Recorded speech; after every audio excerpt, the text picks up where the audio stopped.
এখন একটা সফটওয়্যার বের হয়েছে, সফটওয়্যারটির নাম হচ্ছে এআই। আপনি কি বুঝতেই পারবেন না। একটা ভিডিও দেখলাম যে জনাব তারেক রহমান তিনি বিদেশ থেকে কি করেন, ভিডিও কনফারেন্সের মাধ্যমে কথা বলেন। তো দেখেন যে সফটওয়্যারের মাধ্যমে দেখছে যে ওই বিশাল একটা পদ্মার ভিতর থেকে ধুপ করে লাফ দিয়ে সবাই সামনে আসছে। আসলে এটা সব কিছু সফটওয়্যারের ক্ষমতা নাকি এমনি এমনি বাড়িয়েছে? যারা ফোন ব্যবহার করেন অনেকেই জানেন সফটওয়্যার থেকে ওইটা করছে। হঠাৎ করে দেখা যাচ্ছে যে ওর থেকে বেড়ে এসে ভাষণ দিচ্ছে। তাহলে দেখেন যে এইরকম যদি একটা সফটওয়্যারের কাজ হয়, এটা হচ্ছে মানবরূপী শয়তান, তারা চক্রান্ত করে এরকম ভাবে এক একটা সফটওয়্যার আবিষ্কার করছে।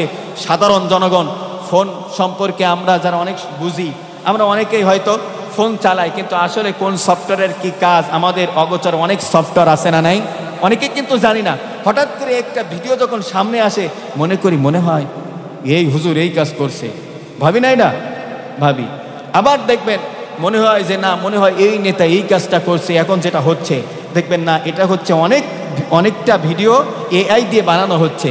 কিন্তু এই এআই এর ফিতনা থেকে বাঁচানোর দরকার আছে না নাই? প্রত্যেকটা মানুষকে সতর্ক করা লাগবে। মনে করেন জামাত ইসলামের আমির ডাক্তার শফিকুর রহমান, তার একটা ছবি দিয়া আর একটা মহিলার ছবি দিয়া এমন কায়দায় তারা জোড়া লাগাইছে, কথা বলছে, একেবারে ডাইরেক্ট মনে হচ্ছে কথা বলছে। আপনি মনে করলেন ডাক্তার শফিকুর রহমানকে এত ভালো জানতাম, কিন্তু আজকে দেখি একটা মেয়ের সঙ্গে কথা বলছে। এসব সব কিছু হচ্ছে মানবরূপী শয়তানের একটা চক্রান্ত। এআই দিয়ে এগুলো বানানো হচ্ছে। কিন্তু এআই সফটওয়্যার এত বড় ভয়ানক যে আপনার একটা ছবি দিবে, সেই ছবি দিয়ে আপনি যা যা বলবেন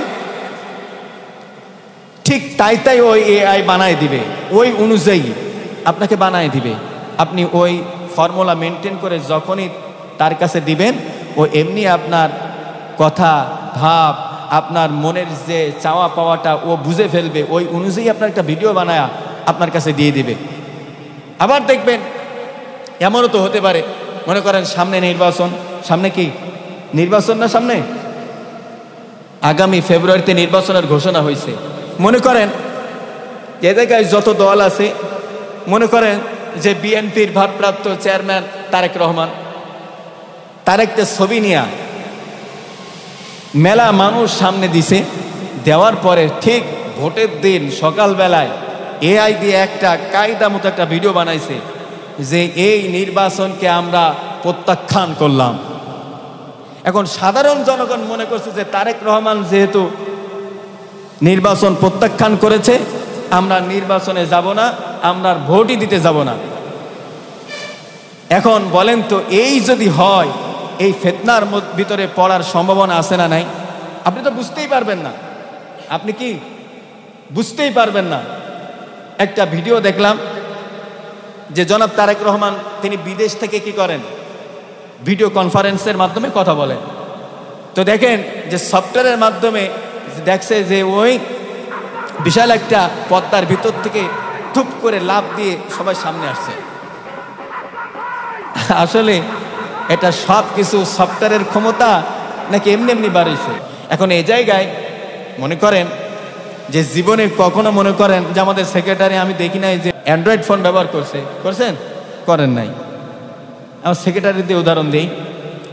ওই লোকের একটা ছবি যদি তোলা হয় এই জায়গায় নিয়ে, যদি ওই এআই সফটওয়্যারে দিয়া যদি একটা মেয়ের ছবি লাগায়া আমি যা যা বলবো, ঠিক যে কায়দায় বলবো, ঠিক সেই কায়দায় মনে হবে যে একেবারে সত্যি সত্যি আব্দুল সামাদ ওই মেয়ের সাথে কথা বলছে। ঠিক বললাম না ভুল বললাম? এখন বলেন তো, ওই লোকটা কি ফোন সম্পর্কে বোঝে না। এই জন্য খবরদার, আপনারা আগে যাচাই করবেন। আপনার আমার জ্ঞান দিয়ে কিন্তু এই ভিডিওগুলো বা এরকম জিনিসগুলো ধরতে পারবো না। এমন নিখুঁতভাবে তৈরি করা হচ্ছে, শয়তান এগুলো চক্রান্ত করছে, মানুষরূপী শয়তান, যা ধরার ক্ষমতা অনেকেই আমাদের মধ্যে রাখে না। প্রিয় ভাইয়ের আমার, এমনও আছে আপনার স্ত্রীর একটা ছবি, অনেক দেখবেন অনেকের স্ত্রী আছে যে ফেসবুকে ছবি আপলোড দেয়। খবরদার, যাদের স্ত্রীরা এখনো পর্যন্ত ফেসবুকে ইউটিউবে ছবি আপলোড দেয়, এখানে যদি কেউ থেকে থাকেন, ছবি থাকলে ছবিগুলো ডিলিট করে দিবেন। আপনার স্ত্রীর চেহারা আপনি দেখবেন, লোকে দেখবে কেন?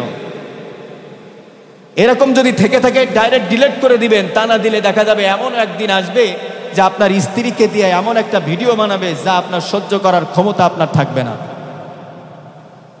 প্রিয় ভাইয়েরা আমার, এই জন্য সতর্কতা অবলম্বন করা লাগবে। শয়তান প্রত্যেকটা জায়গায় ধোঁকা দিতেই আছে। কিয়ামত পর্যন্ত এমন ফিতনা এই শয়তান ছড়ায় দিবে, মানুষরূপী শয়তান সেগুলো বাস্তবায়ন করবে। কারা বাস্তবায়ন করবে? মানুষরূপী শয়তান এগুলো বাস্তবায়ন করবে।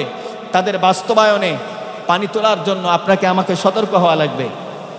আপনাকে আমাকে এমন ভূমিকা রাখতে হবে, মানুষকে সতর্ক করতে হবে। এই পথে যদি মানুষ আসে বা মানুষ যদি এরকম কাজ করে, তাহলে মানুষকে বুঝাতে হবে যে ভাই এই কাজগুলো কইরো না। কারণ এই এআই দিয়ে এই ভিডিওগুলো বানাই তো মানুষে নাকি জিনে বানায়? মানুষে বানায় না। আপনি বানান, না হয় আমি বানাই, না অন্য কেউ বানাই, আমরাই বানাই।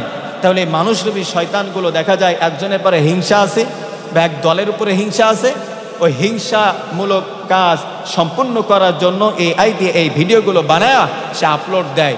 প্রিয় ভাইরা আমার, এটা যারা করেছেন তওবা করেন। আর যদি মন মানসিকতা থেকে থাকে তওবা করেন। কারণ আপনি একজনকে ফাঁসায় দিলেন, একজনকে আপনি অসম্মানিত করলেন, বেইজ্জতি করলেন। এমন একটা দিন আসবে আল্লাহ তাআলা আপনাকে দুনিয়ার থেকে ন্যাংটা করে ছাড়বে। ঠিক না বেঠিক? আল্লামা সাঈদী একটা কথা বলেছিল, আজকের আমার যেই দশা তারা করলো, আল্লাহ তুমি তাদেরকে ন্যাংটা বানায়া দিও জাতির সামনে। বলেছিল না একটা ওয়াজের মধ্যে? এখন বলেন তো আল্লাহকে সেই দোয়া কবুল করে নাই? করেছে। আল্লাহ তাআলা জাতির সামনে স্বৈরাচারীদেরকে ন্যাংটা বানায় দিয়েছে, তাদের সব কিছু উন্মোচন করে দিয়েছে। জাতি জানতে পেরেছে, জাতি দেখতে পেয়েছে যে কেমন করে মানুষের উপরে জুলুম করেছে, নির্যাতন করেছে, অন্যায়ভাবে ফাঁসির রশিতে ঝুলায়া দুনিয়ার থেকে বিদায় করেছে। এজন্য আসুন, আপনি যদি মনে করেন যে আমি একজনকে কষ্ট দেওয়ার জন্য আমি এই কাজটা করব, একজনের কথা আরেকজনের কায়দা মতন বেশি বলে বলে লাগাই দিয়া ঝগড়া, ফিতনা, ফাসাদ সৃষ্টি করে দিব, সমাজের মধ্যে উত্তাল সৃষ্টি করব। প্রিয় ভাইরা আমার, এক সময় আপনার ভিতরেই উত্তাল সৃষ্টি হবে। এক সময় আপনি ফিতনা ফাসাদের মধ্যে পড়ে যাবেন। সেই ফিতনা থেকে বাঁচানোর মতো ক্ষমতা আপনার পাশে কাউকে খুঁজে পাবেন না।